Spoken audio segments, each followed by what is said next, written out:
Hello and welcome to So What You're Saying Is. You might realise that actually we're not in our usual setting because we've gone on the road for the first time. And there's a reason for that, because the person I'm interviewing today is somebody I've admired from afar for quite a long time. Julie Burchill is perhaps one of British journalism's best known columnists and writers. She's been at it now for 40 years nearly, I hope she won't mind me saying. Her latest book is this, Welcome to the Woke Trials, How Identity Killed Progressive Politics. It's already proving to be a very popular seller on Amazon. Julie, thanks for inviting us down. Thank you so much for coming here. Or should I say here. Thanks for agreeing. Thank you. This book is, how many books have you written now actually? My goodness, maybe 15? About 15. I've had bestseller, and I've had books that 20 years after I wrote them, I'm still got negative royalties for. So, like, you know, all over the spectrum, really.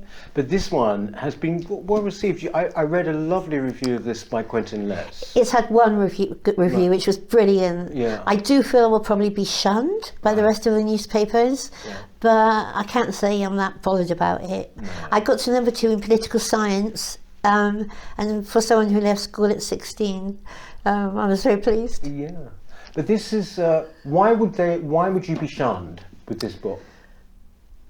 Because people for a long time in the industry thought that I got away with too much. It's true that when I made it when I was very young, I was being paid an absurd amount of money. In my 20s, I was a very flashy person. I took loads of cocaine, I showed off constantly. And a lot of people I'm very working class, and a lot of people who'd been to university thought that they should probably have my career rather than I should have it. The daughter of a cleaner and a factory worker. And I think now, when I had my periods when I fall from grace, those people who in the old days thought, damn, I should have a job, they like it. But of course it don't bother me because I'm 62 and I've had the brilliant time I've had.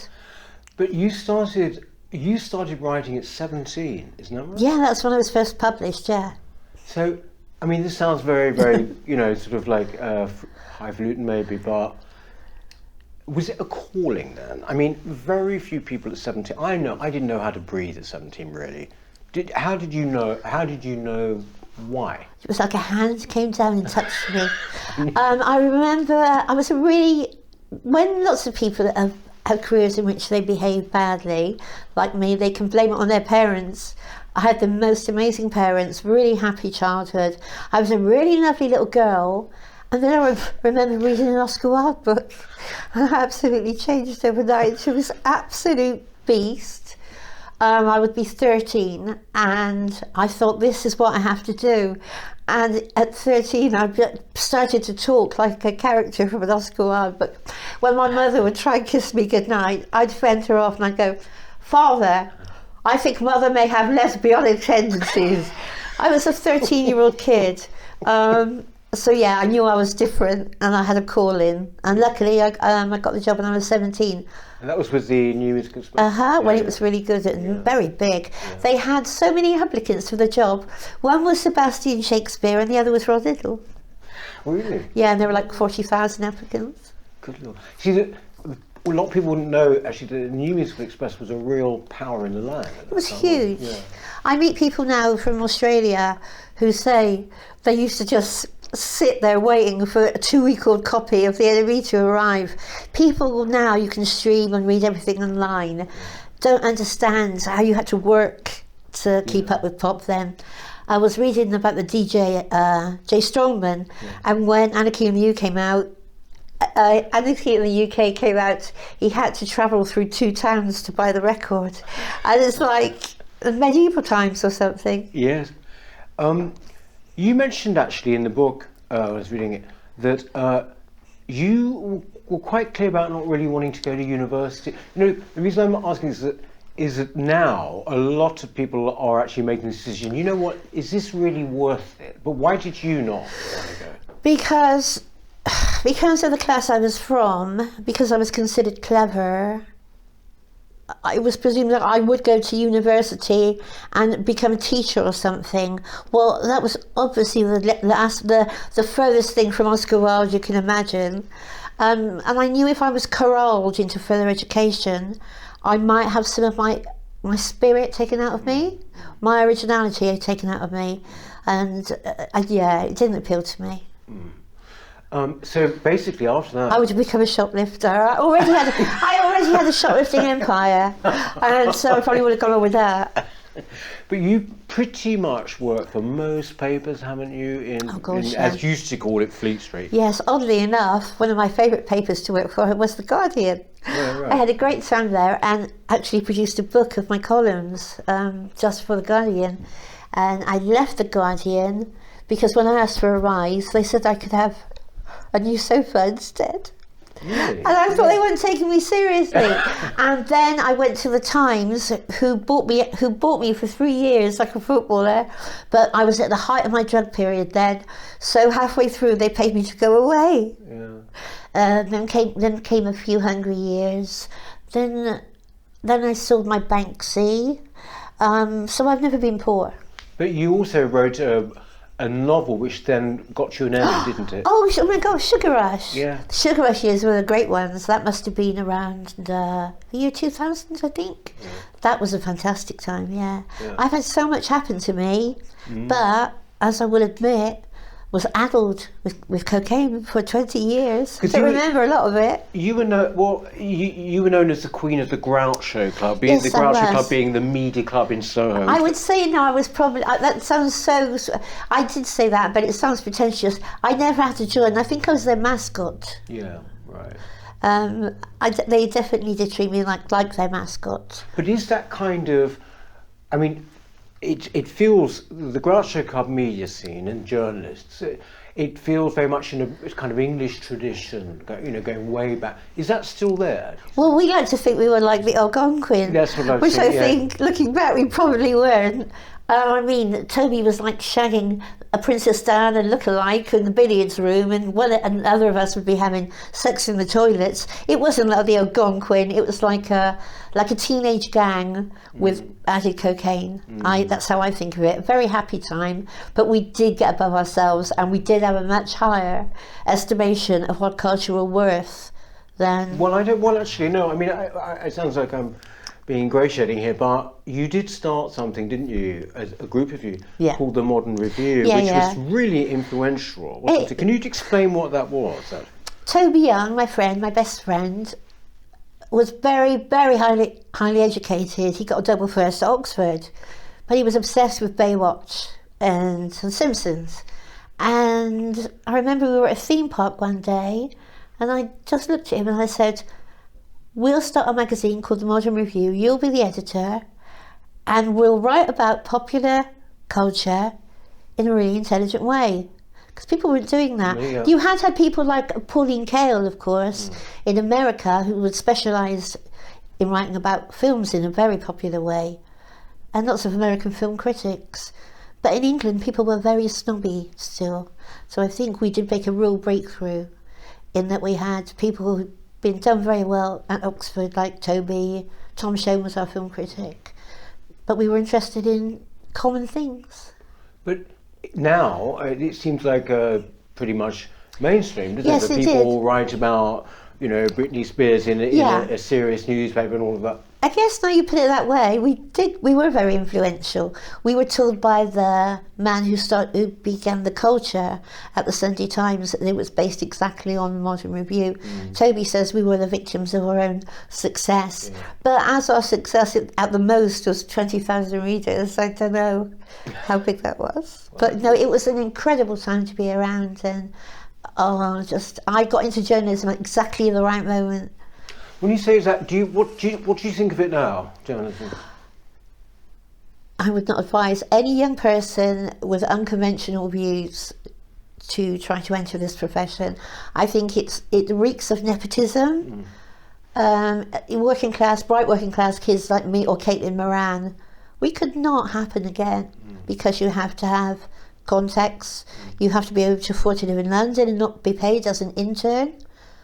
So I would just not advise them to do it. I'd advise them to be a shoplifter instead. This is the case though with so many professions, isn't it?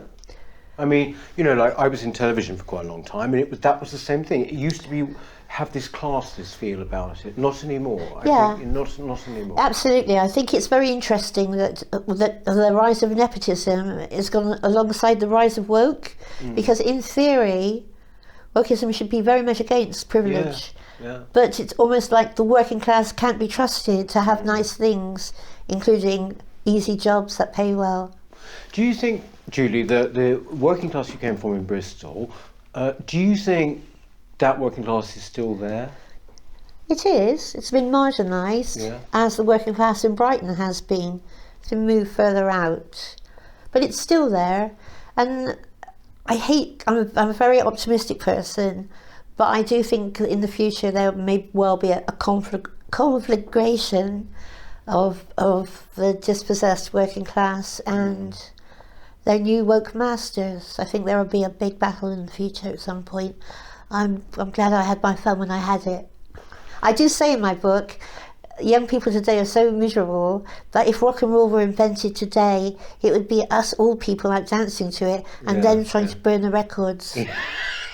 Well, yes. Do you know there's two versions of Fairy Tale in New York? Yes. And they play the cleaned up one for the young people, and they play the dirty one on radio too. Absolutely saved me. In Welcome to the Woke Trials, actually, you go into a lot of depth about the fact that working class people seem to be one of the real demons for woke people. Yeah. Would you say that's correct? Yeah, absolutely. I think wokeism, I still consider myself really left-wing. I'd abolish all inheritance, I'd abolish private education, I'd nationalise everything.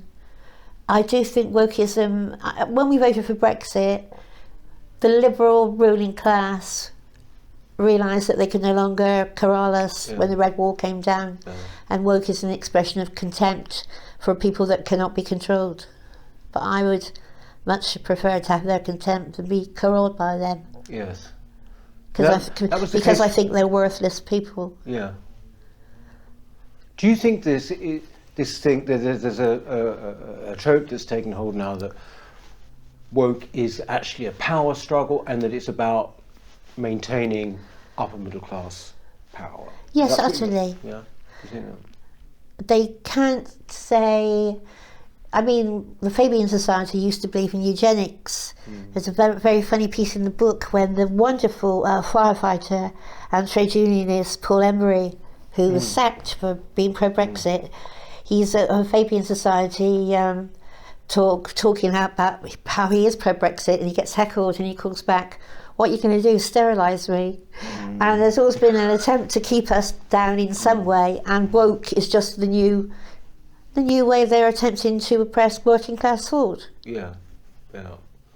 It's funny, isn't it, though, that there seems to have been a complete return around in that way. Yeah. I mean, there's the people who think they're being revolutionary, the people, or say that they are, in fact, are just simply the establishment, aren't they? When I got sacked from the Telegraph, I realised that I'd come absolutely full circle. From the time I was like 17, I'd write things and be told, "You can't say that." And now, when I got the boot earlier this year, I was 61 and I was being told by the same class of people, "You can't say that," except this time they were younger rather than older than me. But so it's like I've stayed in one place, and the people who tell you what you can and cannot say, they've changed. Yes. But still the same message, and still a message that I will not pay any heed to. Yes. There's something actually that I wrote down that you put in the book. I just thought it was rather nice but rather sad quote. You say, "It's a great time to be a writer, this woke period we're in, and an awful time to be a decent human being who just wants to live a quiet life." Now, obviously, I'm not the second. You're not the second. You don't worry about that. So it's actually been quite good for you. I would have thought, Julie, that actually of all journalists I can think of, woke would be the biggest anathema to you, more than almost any other journalist I can think of. It is. I think a lot of the big gap is that we have a sense of humour and they don't. Yeah. I'll be very surprised if they ever, when you listen now to the state-sponsored comedians on Radio 4, they literally have no jokes, they just yell Brexit, and Brexit has become like mother-in-law. Then you all laugh. I don't think wokeness will produce one good novel, one great singer, nothing. I think they know that they are a sterile subgroup, and it makes them cross at people like our generation who did have all the fun. Of course they're cross like with them people, the old people who they say own their own homes and it's a shame, all those old people. But my generation too, who just had such a great laugh. I think lots of woke people are pissed off that they didn't live through those years. But also you mentioned here, which I think is right, it's a bit like the revenge of the mediocre, woke. Yes, there's a beautiful line in it. The revenge of the wallflower on the whirling dancer, the dullard on the wit, the curtain twitcher on the hedonist, something like that. I was really pleased with that. It seems to be, it's sort of anti-beauty, it's anti-excellence. Anti-sex. The age of losing your virginity has gone up 7 years in a generation. What is it now then? What is it? 26, something like that. Really? Yeah, it's really gone up. And the most people taken into A&E for cocaine overdoses are over the age of 60, and it's pensioners who are driving up the sexual infections. The sexual disease pensioners driving up. But also there's another point you make in the statistic in the book where you say like 92%, I think, of young left-wingers in Berlin live at home. With their parents. Yeah, I know. It's incredible. Doesn't it? Yeah, absolutely. All our generation wanted to do was get away from home, and this. I've got friends who have woke children, and you see the change in the adult.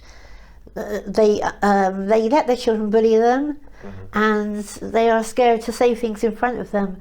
Rachel, who was just here, says she has to speak a certain way in front of her children, or they'll accuse her of being a bigot. Yeah, it's very, very Eastern European. This it really is. Just before I do have a great line in it. Yeah. It's as if a monstrous legion of Violet Elizabeth bots joined the Stasi. Yes, because I think you say it's like a tantrum. They're having a tantrum. Yeah. But what's lethal is that because at the huge reach of it already, and at the CIA they now have pronouns. I've never seen an oppressive movement move so fast, so quickly. Yes. Well, that's the astonishing thing really about it, is that you're talking about basically a year. One thing that's interested me, I think you sort of alluded to it already, but is that like Brexit, all of our institutions seem to collude to try and stop it, and that shook my whole confidence in all of these institutions. Yeah. But similarly, woke has shown in the kind of level of snobbery. I would say this seems quite new. Would you say that it's always been there? Is that what it's a new way of expressing it, because people can't look down their noses at the working class and say that they smell anymore.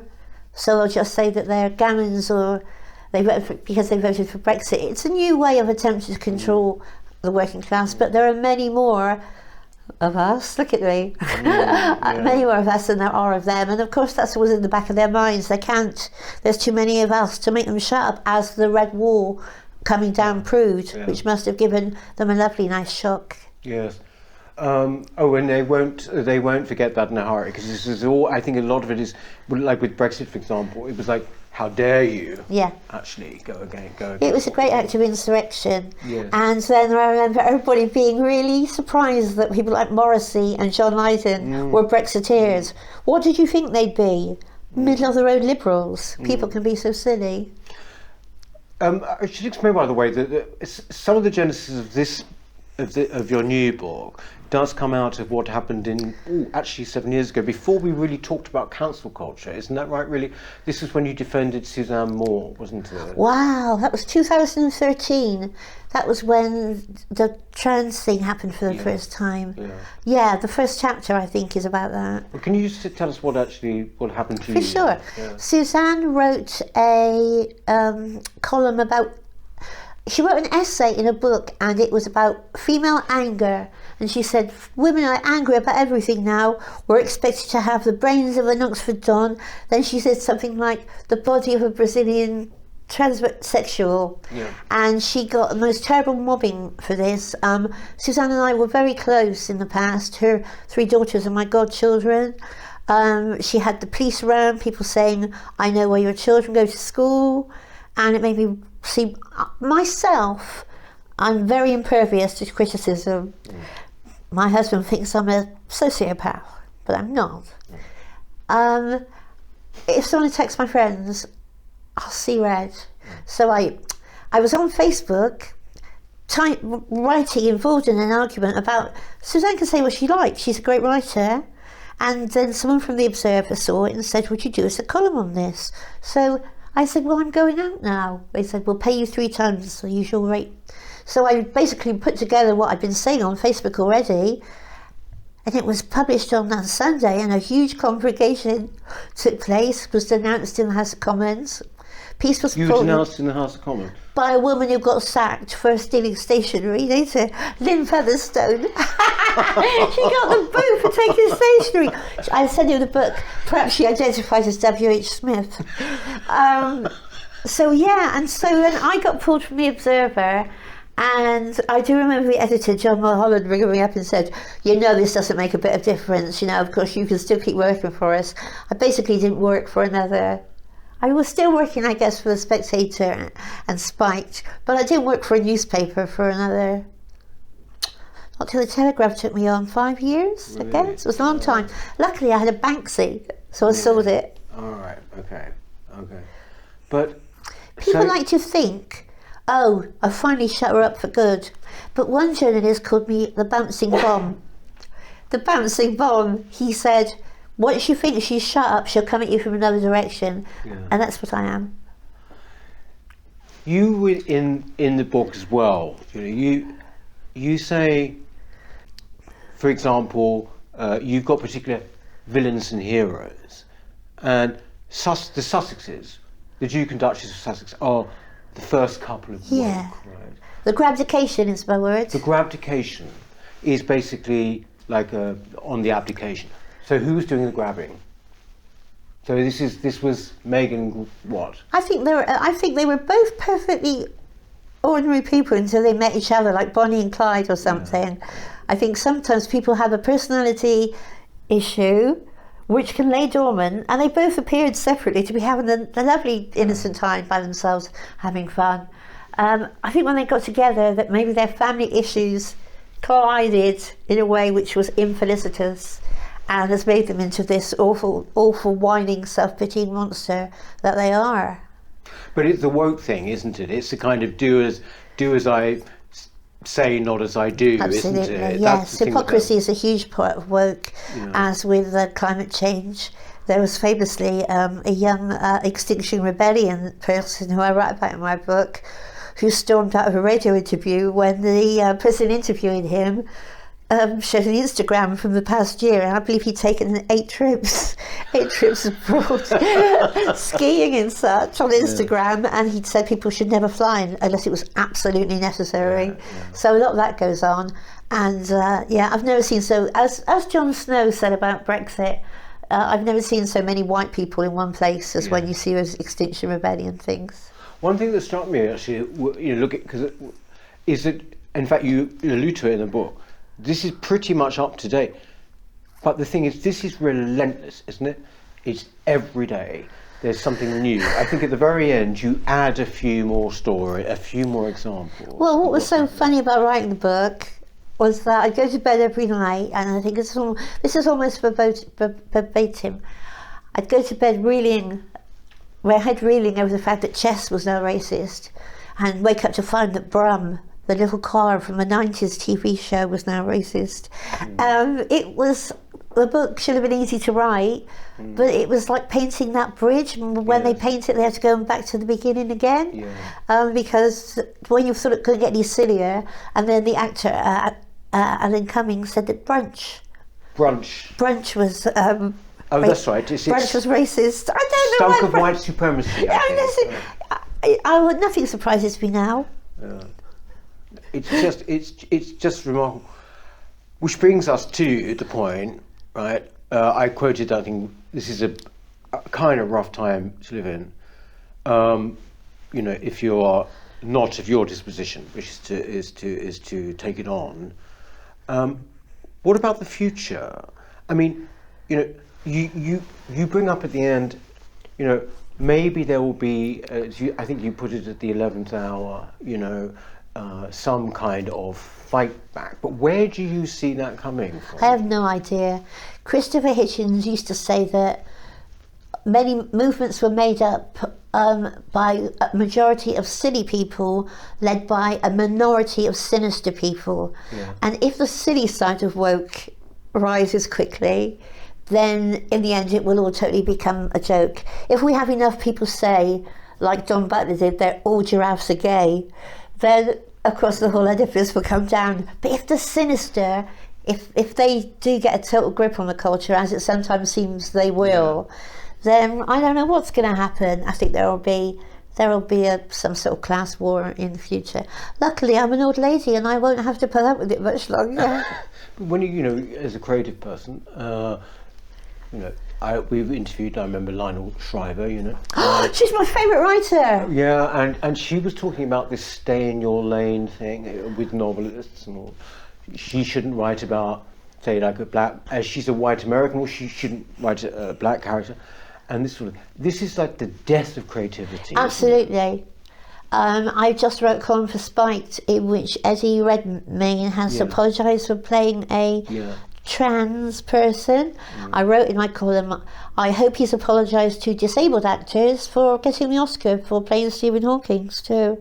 Yes. Daniel Day-Lewis must give his back for my left foot, obviously, and we'll almost never use our imaginations ever again because it will be against the law. It's extraordinary how this has just taken hold. You do mention some bright lights towards the end. You sort of like people like Harry Miller. You mentioned. I think he's partly dedicated. The book is partly dedicated to him. Harry Miller. We've had on the show who basically was the guy who. He's one of my heroes. Yeah, he was told, you know, you should check your thinking because he tweeted things. Well, look, I mean, it's been great to talk to you about this. I've really enjoyed it. And you said you're an optimistic person, right? I'm a horribly optimistic person. I don't know what it is, but I so often feel like I'm on drugs, but I'm not. One of the reasons I did leave the marital home, though I am still married, is because I wake up at 5 in the morning and I start to sing straight away.